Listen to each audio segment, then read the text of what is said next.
Preseason is freaking over. Thank you, Jesus. Detroit N313, we are back. Steve and Will, ready to talk some Detroit Lions football. Before we do, hit that subscribe button if you just stumbled upon us, or if for some crazy reason you haven't hit the subscribe button yet. Helps us out tremendously. And think about becoming a member if you want to win some free stuff. We got signed stuff, we got jerseys, we got gift cards, we got all types of things. That said, Steve, what we talking? I'm so glad preseason football is over. Well, I don't have to watch Hendon Hooker throw a football again for a whole season at least. Such a blessing. It's a blessing in disguise. Elephant in the room. Hendon Hooker, boy, yikes again. Like, it just seems to be the motto is like, yikes is the word I use when I'm watching him play football, William. It's painful to watch.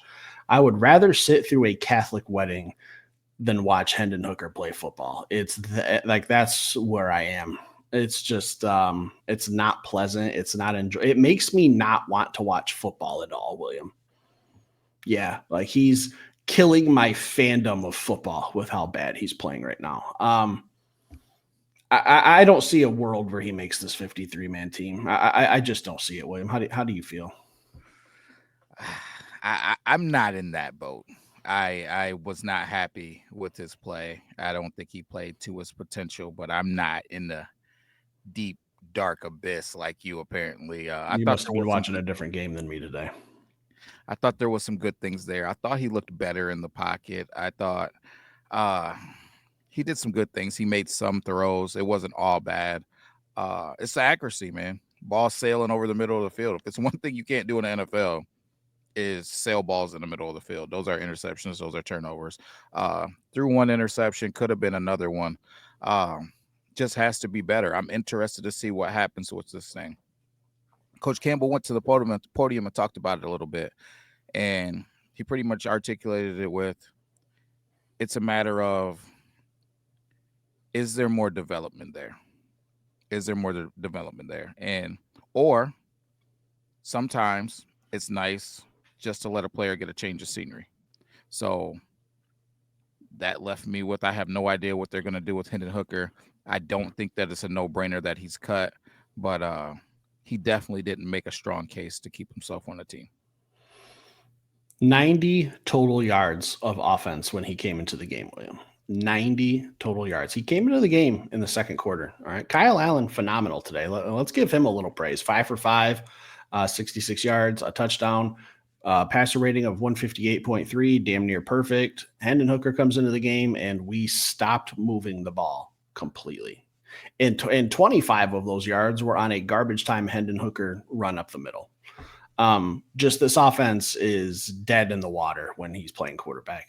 Third string, second string, first string. I don't think it would matter, Will. I don't see a guy who's comfortable playing quarterback. I don't see a guy who is accurate enough to fit the ball into tight windows when he needs to. This is the NFL. All right. This isn't the Tennessee offense where you got a wide receiver basically standing on the sidelines and he's just trying to run past a guy and you just got to float it to him. This isn't that. You got to be an accurate, deadly passer in this league. I don't know. I'm more, if I had to take a 4-game stretch, if Jared Goff had to miss 4 games, I'm comfortable with Kyle Allen now. And I'm crazy for even saying that, because a month ago, I would have said there's no way Kyle Allen's going to beat out Hendon Hooker. If he has to come into a game, I trust that if you can go 2-2 as a backup quarterback in a 4-game stretch, that's pretty damn good. I would trust that Kyle Allen can get that done. Hendon Hooker in a 4-game stretch, 0-4, 1-3. Maybe if the defense is playing lights out and we're going against a favorable opponent, Will. But I have zero trust in Hendon Hooker anymore. Honestly, I don't think any of it matters, because at this point, if something happened to Kyle Allen, I think that we would go in a different direction. I don't think that we would see Hendon Hooker, even if he was QB3. At this current point in what we've seen so far, I think they would have to go in a different direction. It just would be irresponsible to do anything else with a team that has Super Bowl aspirations. So, Hendon, I don't know what's going to happen to you. We'll see. We'll see what happens with this 53-man roster in the next 72 hours. There's some people that I'm interested to see, or some teams I'm interested to see what they do with their quarterback situations. I think that there's a strong possibility that our QB3 may be on somebody else's team currently. I'm with you 100%. Will, Mayotron, like, just an absolute You're almost there. What's it going to take? What does this kid have to do? 10 catches, 146 yards, 3 touchdowns in the preseason. And keep in mind, that first game against the Chargers was a doo-doo fest, and we didn't even get good quarterback play in that one. So I feel like he's – William, what does this kid have to do to get a reasonable nickname from you? He's got to make some plays in the regular season. Tough sledding. Let's give Hendon Hooker all the time in the world. But a kid who's playing out of his mind as a rookie can't get a nickname from you? Not yet. Hey, I did the same thing to Sam Lagoda. Sam Lagoda earned it in the regular season. He was balling in the regular season, and then he became Sam Lagoda. At Lagoda, Timothy Patrick, same thing. Came in, stayed healthy, and made some plays in the regular season. So he's going to have to make some plays in the regular season before I give it to him. Now, do I anticipate he's going to do just that? I do 1,000%. Week one, it's going to happen. I'm cool with it. Coach Campbell said at the podium today, he expects him to be able to help this team early, not late, early. So he's going to get some opportunities, is what that tells me. He's progressing faster than I anticipated. I really thought, and I think I said like week 7 or 8, 9, if he's a guy that has to start being game planned for by defensive coordinators, and you can't take away JMO, you can't take away our run game, you can't take away St. Brown, Laporta, and then try to take away Isaac here. You can't take away everyone. All right. There's not defenses in this league that are built to take away that many different playmakers. So if he's proceeding early and he's ready week 1 to be a solid contributor to this team, that's all I want him to be. I don't want him to be offensive rookie of the year. If he does, fantastic, but that's not what I'm expecting is offensive rookie of the year. I really hope so. And I wouldn't be shocked, but that's a high level of praise, and it's way too early for that. But if he's in that caliber, Will, this offense is unstoppable. Absolutely 1,000% unstoppable. He's making plays in practice. He's been talked about by all the beat writers. We've seen it ourselves. We've seen it in the scrimmages, the joint practices, just nonstop playmaker. He's doing it in preseason games. When him and Jared Goff start really, really dialing in and getting some more reps under their belt, Will, it's scary to think about what he's going to do late in the season. Stay healthy. I think he's going to be a solid contributor for this team.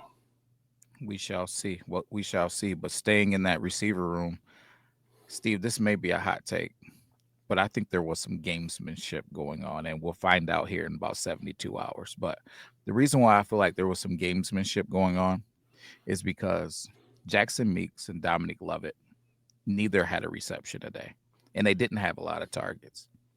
I'm wondering, is my man Brad Holmes going to try to squeak one of those guys through waivers and get them on a practice squad? Because keeping 7 wide receivers is a tough sled. And so I'm wondering if he went over to Kyle Allen's locker and said, hey, listen, do not throw the ball to these guys. Let's pump the brakes on sending the ball to these guys, man, because Jackson Meeks has been going bananas, man, and Dominic Lovett's been doing his thing as well, and maybe not as he's not getting the touchdowns, and I know he had to sit out a week with that high ankle sprain, but he's been making plays too. So I don't know that either one of those guys clear waivers. It's going to be interesting to see what happens with that receiving room. Where are you sitting? What are you thinking? You thinking 7 receivers make this roster? Are you thinking they're going to squeak somebody by? Where you sit? I don't know that I disagree with you, but it wasn't really on my radar that at first I don't think Brad Holmes had a conversation with Kyle Allen, but I think you might be right. Some limited playing time, some limited snaps, limited targets. Hey man, Kyle Allen, just throw the ball at Giamatti Manu's calves, or his thighs. Like if there's no one open, throw it on the ground. Like take the penalty. Maybe, I don't know, but I don't think there's a conversation. Am I carrying 7? Yeah, I understand that if we list all 7 wide receivers, the name Tim Patrick stands out. I get it. But Brad Holmes is a player, not Brad.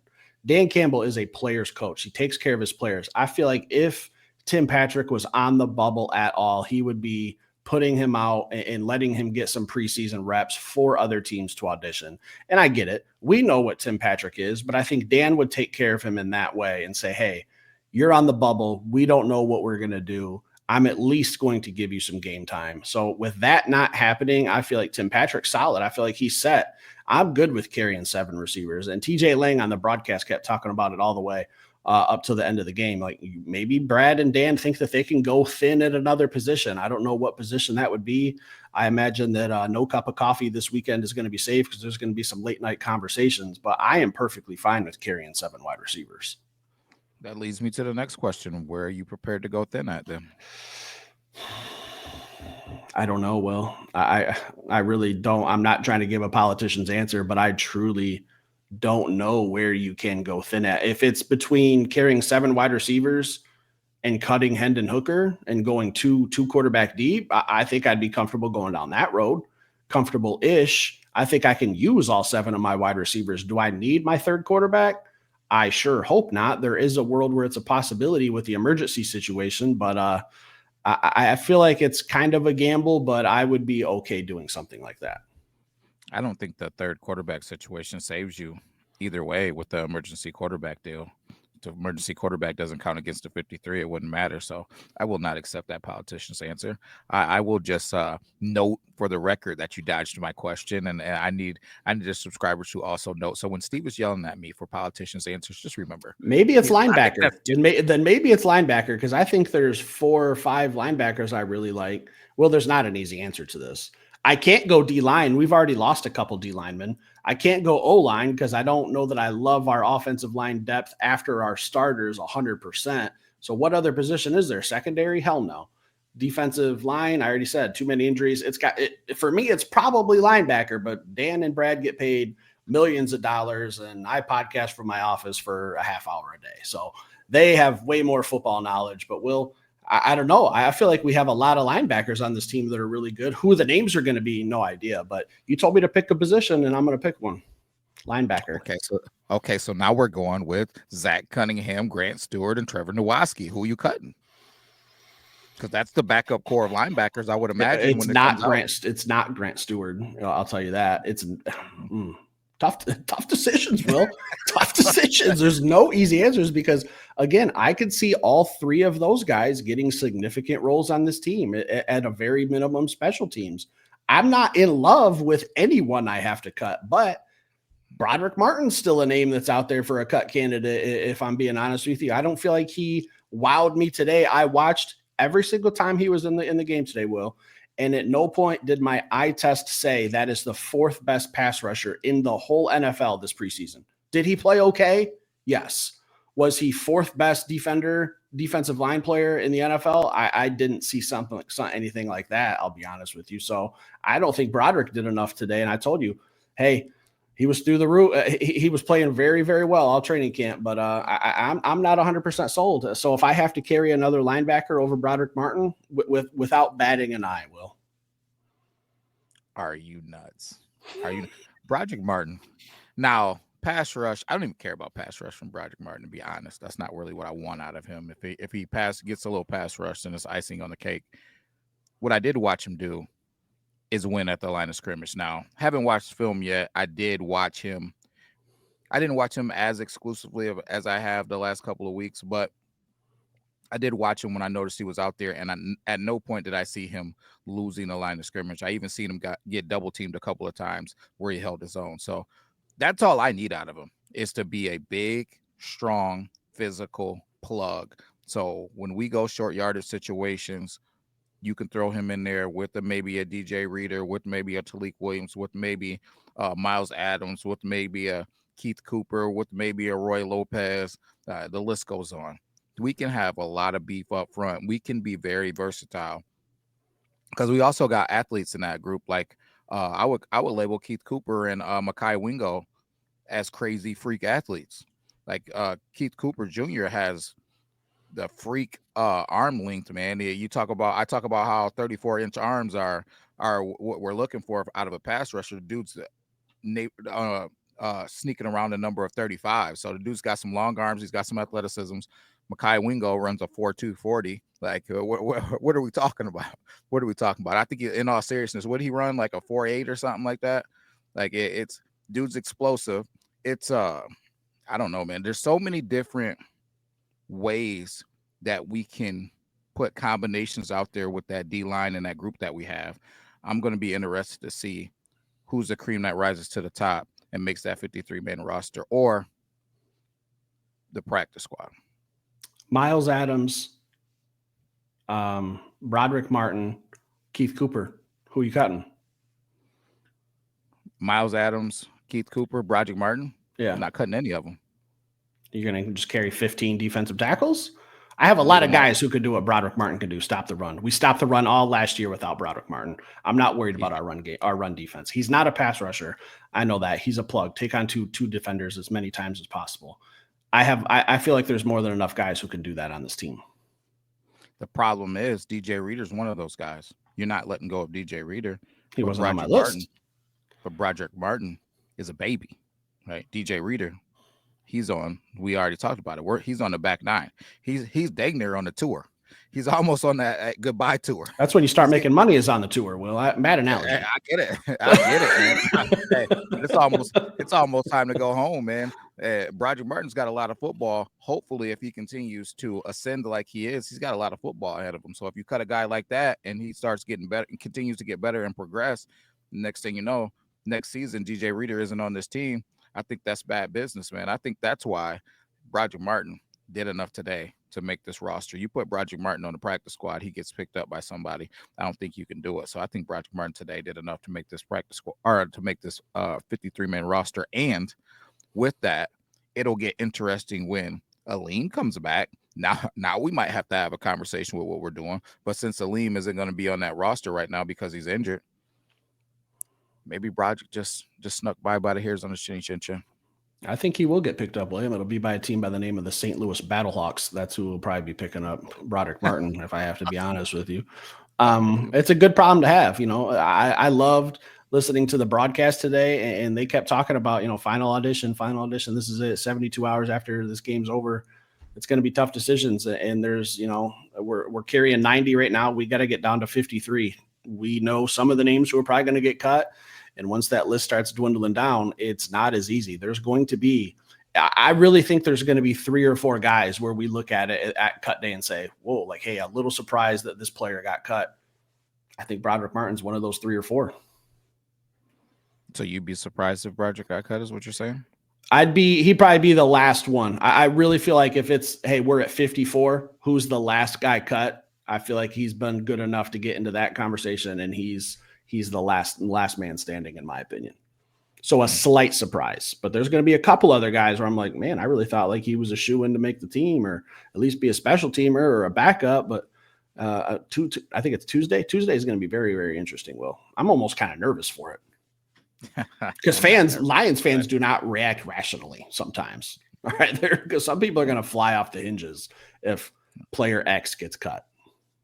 I still see some people outside every now and then downtown just picketing about us cutting that running back that went to the Saints and did absolutely nothing. I think I rushed for more yards than for the Saints, and people were ready to kill Brad for not re-signing him. So I don't know, the 1 yard touchdown king broke Barry Sanders' a single season touchdown record. It was. It goes to the Saints. And I feel like, didn't they have to like go for it on 4th down to get him his first touchdown in like week 17 or something, just to say he got a touchdown? Absolutely blasphemy. In the house of Barry, we should take that record and just wash our hands of it and just throw that one in the trash, because it's absolutely, you go from a season like that to week 17. Now your team's going for it. Well, I think they were up in the game too. To just kind of pad a lead and just to say one of your guys got a touchdown. Absolute sin. Travesty. I don't know, Will, but someone really, really did stick out to me today, William. Really, really stuck out to me today. Trevor Nowaski. Absolute just heat-seeking missile today. Just see ball, get ball, hit ball, knock the shit out of someone. Playing Mike linebacker, off ball. He was playing everywhere, Will. I think maybe he was holding, snapping the ball to Jack Fox a couple times today, if I'm not mistaken. Like, he did everything. Hey, Sag Nasty, stand up. Saginaw Valley, baby. Hey, he, the Sag Nasty. You don't know I had an image in my head of Sag Nasty, and I'll tell you, it was not family appropriate what I'm thinking of. Keep it clean. No, but I like him a lot, man. I enjoy getting to see him play off ball linebacker, but I think his where he's going to earn his money is going to be at that Sam position when he stands in for guys like Derek Barnes. But he's an athletic freak, man. And when we talk about these mobile quarterbacks, and we got a couple people that put it in the comments posing a question all the time about will we be able to handle these mobile quarterbacks. I think the answer is yes, because across this D line, we've gotten way more athletic, right? And we've gotten guys who can crush the pocket and guys who can box people in. That excites me. This linebacking core, super athletic. Now, I'll tell you this, if you add Grant Stewart to that mix in certain situations, maybe third and long situations, he's running you down. We already showed he'll get knocked down, get up, do a flip, and then run you down. So I think that there will be combinations of personnel that we can put out there to give any offense trouble, whether you're a quarterback that wants to sit in the pocket and you're going to get this thing crushed on you, or whether we got to put some speed out there to run you down and disrupt what you're trying to do back there. Because our secondary, they say it's attached to a string, and that secondary is nice. If we're healthy, man, if you're talking about Terry on taking that huge step forward, we already know what Reed is. Got the best safeties in the league. Now you're adding a Meek to it, and then all of those backups. I like it. No, I love it. Yeah, I'm ready for regular season football. I didn't really care about the score today. Honestly, I didn't really feel like the Lions were going to win this one. I know we didn't do a game prediction, but I was just looking at who Houston's quarterbacks were, and they had some names. All right, maybe names that might not be like winning MVPs or any time, but guys that I remember in college being pretty damn good. Guys who I remember like a Keaton Slovis, who was as a freshman. I remember looking at some mock drafts and or as a junior, there was a lot of people thinking like, hey, he's going to be a potential first round pick. Like he has some talent. Graham Mertz, seasoned guy, played in the Big Ten, played in the SEC. So we were going up against some good quarterbacks today.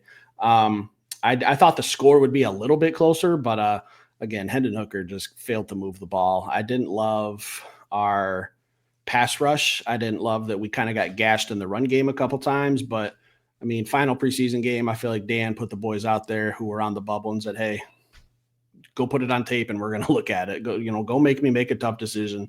So I was okay with the game. It wasn't pretty, wasn't sexy, but I think it was more like a get some stuff on tape for at least some other teams to check you out. So I don't know. Will, moving on. It's officially Detroit Lions regular season. So I'm excited. Steve, are you nuts? About what? Are we really about to come on this show, today's show? No, I wasn't. And I not, wasn't done. I wasn't done. I know where you're going. I was about to say, it better That's be. how I was going to end it. Okay, all right. I digress. Yeah, I was not digress. getting off here without Ooh, mentioning ooh. Robert Porcher getting thrown into the pride of the Lions. Absolute, well-deserved Detroit Lions all-time sack leader. I know that was my uncle who got me into football. That was one of his favorite defensive ends, Detroit Lions defenders of all time. Loved Robert Porcher. So home opener against the Bears. Here's a question. Are they retiring his number? No, I thought he was just getting inducted into the Ring of Honor. Okay. I didn't know if they were also retiring his number or just I the don't Ring know. of Honor, because I was like, is Tyreek Williams about to have to pick out a new jersey? Like, what's going on here? So, okay, just the Ring of Honor, still hell of an honor. I I guess, believe. Don't quote me. Put it in the yeah, comments if you guys know. real question. That is a real question. Also, it better be Robert Porcher bobblehead at that game. Well, I demand it. I put it on Twitter as soon as I saw it. Has to be Robert Porcher bobblehead at the home opener. Nothing else will appease me. That might be the only time you ever see one. That's Is fine. at that game. Yeah. That's fine. That But might be my new favorite bobblehead. Honestly, I got all of them behind me. Robert Porcher one might be my new favorite if that's what they do. Steve, nothing but respect for Mr. Porsche. I actually got a chance to meet him up in the box one time, and he's a very large human, and he has very, very, very strong handshake. But I think my hands probably still messed up. But anyways, that's not what I was talking about, though, Steve. Hmm. Nothing but respect to him. But I'm talking about the hit stick button, Steve. Oh, I'm Lauren talking about Strickland. Lorenz Strickland. Hmm. Oh my goodness, Steve. He was a guy who I had on my cut list. I'm gonna be honest. I had him on my cut list, Steve. We need to have a conversation because he actually had a couple of plays that jumped off at me, and I was like, I don't know. I don't know. He's another versatile guy. He can play it. He can bounce around that secondary a little bit. Mm, he might have. He may have earned himself a spot today. Haven't went through the list and really looked at that secondary and really broke down the numbers to see. But if he didn't make the roster, I think he definitely made the practice squad without a doubt. He's a guy who's been on and off our roster too, anyway. So, but I thought with the depth of our roster now, he would be a casualty. Not so fast, my friend. Steve, do you think that Mr. Strickland, Mr. Hitstick, right, for you gamers, do you think he's making this roster? Uh, sure, Will. I know if I say no, you're just gonna Are you call me nuts? nuts. But you can't keep 90 guys. I feel like if Will was the head coach of this team or the GM, he's gonna try to find a loophole that Roger Goodell won't see to keep 54 people. Just tough cuts got to be had. Will, all right. When you're a Super Bowl team, everyone wants to come here. Everyone wants to get drafted by you. It's a free agent destination. You load up with talent. Problem is cut day. You got a lot of good players who are probably going to get cut. I don't know who it's going to be. We'll probably do a deeper dive on this maybe Monday or Tuesday, probably Monday before the cuts, and we'll make some final predictions. But if I had a gun to my head, Will, I would say probably no. One great tackle, but I don't think one tackle makes you, turns the page and makes you a 53-man roster spot. Now, yeah, he can play some other positions, but I feel like that's what Dan and Brad do. They draft secondary players who can play multiple positions. So there's a lot of guys on that secondary who could probably say the same thing, but he could. He wouldn't be one of the shocking ones that we keep. You're absolutely out of your mind. One play, this dude was balling today. He was balling today. That's first things first. Second thing second, I'll say this and then I'll end with this, Steve. You're darn right I would be trying to keep 54. I would be emergency quarterback, international players. I'd be doing everything that I could. It might be 55, 56 when I'm done. So you're darn right. If I could keep 60, I'd be trying to find a loophole to keep 60. And I'm glad that I'm not Brad Holmes because he and Coach Campbell are going to have some tough decisions. And I think this is going to be a season where the coordinators are lobbying for guys. The coordinators are calling like, hey, listen, I need this guy. I got what? You're trying to get rid of Trevor Nowatzki? I gotta have him. What are you talking? Are you out of your mind? Like, I don't think that. I think Trevor Nowatzki has made this team, but I think that there's going to be coordinators that are going to be fighting for their guys because there's a lot of deserving players and guys that are going to, unfortunately, be done with their time with the Detroit Lions, but go get picked up by a team immediately. William, if you were my GM and I owned the team, I'm just going to come to you and say, hey, why did Roger Goodell just send me a fine for $500,000 because you're trying to keep 56 guys? And then I'm going to say, hey, Will, thanks for your business. Here's the door. Don't let it hit you where the good Lord split you. Okay, that's a conversation that's going to be happening. Not after we win the Super Bowl. Then it's a different conversation. Anything else for tonight? That's it, man. Stick around, hit that like button. We'll be back later with another show. Peace.